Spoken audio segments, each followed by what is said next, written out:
தந்தை பெரியாரை அழுக்கு வார்த்தைகளால் அர்ச்சிக்கிறான்.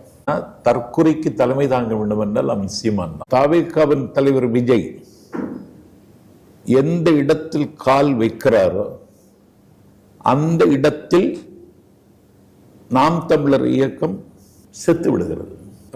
விஜய எதிர்க்கிறதுக்கெல்லாம் சாட்டை துறைமுருகனுக்கு தகுதி இருக்கா? 8-1 ஆயிடுச்சு. அடி இல்ல, வர்ற தேர்தலோட அழிவு. நம்பலாமா நாஞ்சில் சம்பத்துன்னு என் மனைவி தான் கவலைப்படணும். இவன் ஏன் கவலைப்படுறான்? அயோக்கிய ராஸ்கல். எடப்பாடி தலைமை வருது அம்மா மறைவுக்கு பிறகு.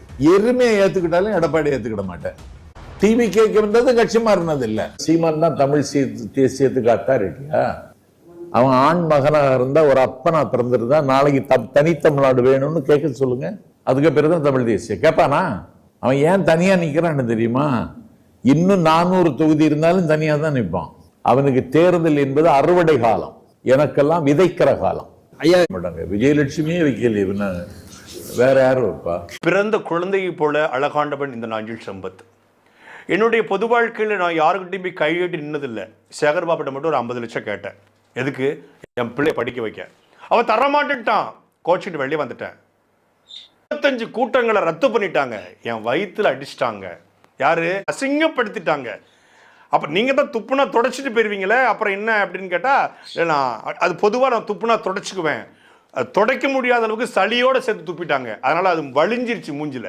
விஜயை போய் தற்கொலைன்னு சொல்றாங்க. அவங்க தான் தற்கொலை. யாரு? இப்ப 1 மாசத்துக்கு முன்னாடி தான் விஜய் அவனுக்கு என்ன தெரியும், அவன் ஒரு தற்கொலை, அவன் ஒரு தவக்கலை, அவன் மயிரை புடிங்கிருவானா அப்படின்னு பேசியிருக்காப்ல. போன காணொலியில மரியாதையா பேசினேன்.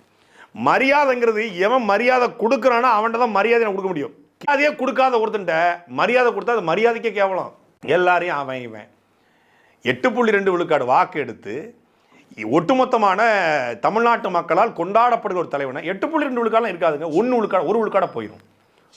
இதுலேருந்து என்ன தெரியுதுன்னா, மண்டை முழுக்க பொறாம, மண்டை முழுக்க என்ன சொல்றது அழுக்கு, மண்டை முழுக்க அவதூறு, மண்டை முழுக்க களிசடத்தனம், மண்டை முழுக்க என்ன சொல்றது கேவலத்தனம், அயோக்கியத்தனம் நிறைஞ்சு கிடக்கு. இன்னைக்கு மத்தியானம் யார் சோறு வாங்கி தராங்களோ அவங்களுக்கு நான் உண்மையா இருப்பேன்.